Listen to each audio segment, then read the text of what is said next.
Hello and welcome to another PH video blog. Today I'm going to talk to you about the McLaren 570S you see behind me. Now this of course has been insultingly referred to as the baby McLaren. It is the entry level to the McLaren range. It starts at about £143,000. It shares some of the key characteristics of all the other McLarens, from the Super Series 650S to the Ultimate Series P1 and all the rest, that being a carbon fibre monocell. It's a modified version, but it is basically the same. It also has a 3.8 litre twin turbo V8, which is fundamentally the same as that seen in the 650S and of course the P1 as well.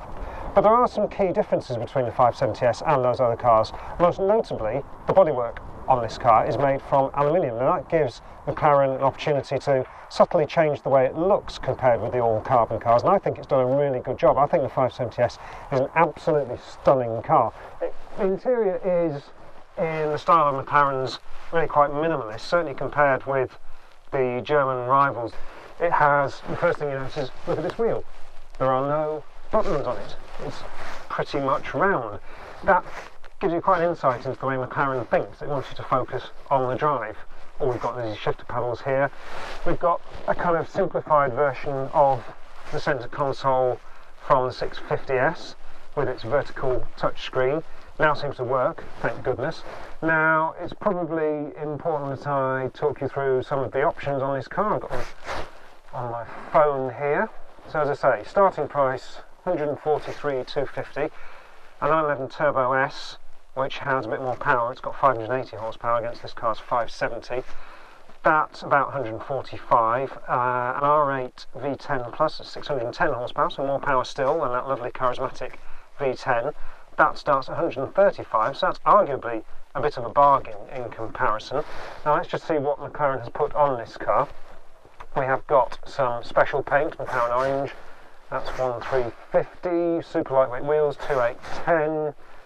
Carbon fibre exterior pack 1 and 2 combined, they can add up to about £12,000. Then there's another £4,000 for a carbon rear deck, 3,600 for sports exhaust, 4,910 for these rather lovely fixed back carbon seats.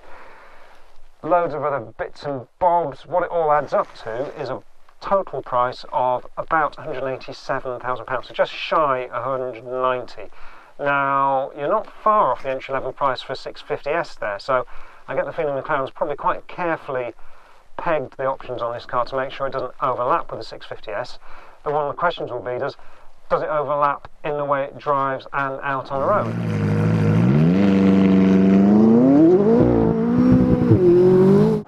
Now, with apologies to anybody who was hoping for an objective, dispassionate review of the McLaren 570S, is because, as you'll have gathered from my introduction, I really quite like this car. I love the way it looks, I love what it stands for, but most of all, I just love the way it goes. Yes, that is a very happy man you see before you. Now then, let me go into a bit more detail on those points and explain why I'm such a fanboy. I think philosophically this car is so different from the vehicles it's lined up against. So both the R8 and the 911 Turbo are packed with technology. They've got gizmos galore, they've got four-wheel drive, they've got driver modes coming out their ears, they've got, in the Porsche's case, active anti-roll, active engine mounts, four-wheel steering, a whole load of stuff. I think that kind of caters to a mindset of people who want to feel like they're getting value for money in terms of the gizmos. McLaren does things very differently. It kind of focuses on the basics, the fundamentals, the core values. And in this instance, that is, of course, the carbon fibre tub around which the 570S is based. That's a pretty significant feature at this price point. I think probably only the Alfa Romeo 4C offers anything like that for less money. And it's kind of fundamental to the way the 570S drives. Because of course carbon fibre is lighter and stiffer, but McLaren really takes advantage of those benefits. Let's just look at some numbers. So this car weighs about 1,440 kilos. That depends exactly on the spec. Things like these carbon seats make a big difference to that. But however you cut it, it weighs about 160 kilos less than the 911 Turbo. It weighs about 110 kilos less than the R8. And the way McLaren turns that to its advantage is through feel and feedback. Simple things done well and done by people who really understand the importance of those attributes in making a fast car both quick and exciting to drive at any speed. And that's the important thing, because you can't always drive as quickly as you might want to. So if the car gives you something back at normal speeds, all the better. How does McLaren do that? Well, it does it through some quite old-fashioned things like steering feel. You remember me saying how uncluttered that steering wheel was and how it informs the way the car drives. Well, the steering feel in this car is unlike anything else in any modern car, I think, except perhaps Lotus. And that's perhaps not surprising when you consider quite a lot of the people who work at McLaren, the senior engineers, the management, quite a lot of them have worked at Lotus in the past.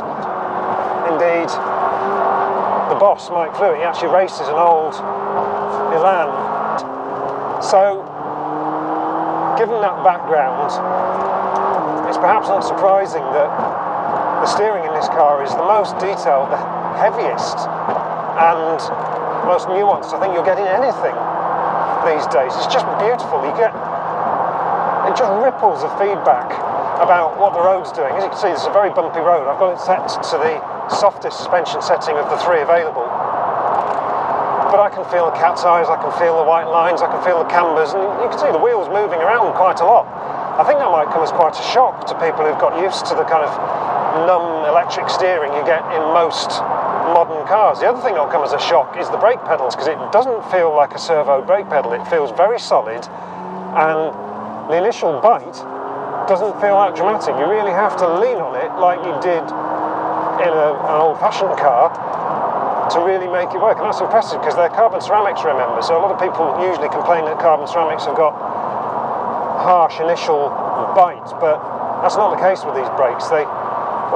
Chris Goodwin, McLaren's chief test driver, once told me that the benchmark for brake pedal feel was his old Can-Am race car, and that kind of figures really. And the initial bite will probably alarm people who've got used to that kind of feel that you get in modern cars. And that and the kind of steering feedback are really quite unusual in this day and age. Now, what about the engine? A lot of people moan about that engine's lack of charisma, and I think it's a fair point. I think, at least in the terms of the sound it makes, it does still sound a bit appliance-like, but there are no complaints about the way it goes. And I really quite like the fact that it's revvy and it's boosty. It doesn't give you peak torque at 2000 RPM like the 911. It doesn't have a diesel-like power delivery.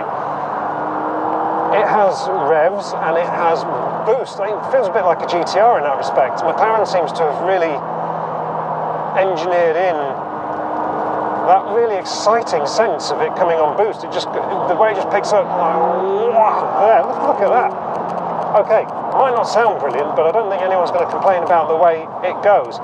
Now, of course, the R8 V10 has got that fabulous naturally aspirated engine, and that does have fantastic character, and arguably the noise that makes would probably sell that to a lot of people. But the perceived shortcoming of this car, the character of the engine, I don't think is a problem. It has a charm of its own. The gearbox is super fast as well, and again, through all these different modes you can fiddle around and set it up to work the way you want it to work. It can go from nice smooth dual clutch shift to really quite punchy ones if you go into the track mode, with a little pop as well. Again, McLaren's been listening to some of the criticisms and engineered in some character features like that to make it a bit more interesting to drive, and kind of highlight that McLaren is building cars for people who really, really appreciate the fine details in what makes a good driver's car. There are other little things as well, like the fact that the brake pedal is not only firm in the way it feels, the position of it. It's actually easier to left foot brake in a McLaren than it is to right foot brake. You actually have to stretch your right foot over quite a lot. Now I know not everybody left foot brakes. It's quite an unusual thing to do on the road, but it just feels so natural in this car, and it just lets you exploit the balance in the chassis, which is a little more crude, shall we say, than the 650S, the Super Series. The two major selling points of that car over the major upgrades over the 570S are that car's active anti-roll, which is through that hydraulic linked system. The 570S uses conventional anti-roll bars and three-way adjustable adaptive dampers. So it's a more traditional setup. 650S also gets active aero, the 570 doesn't.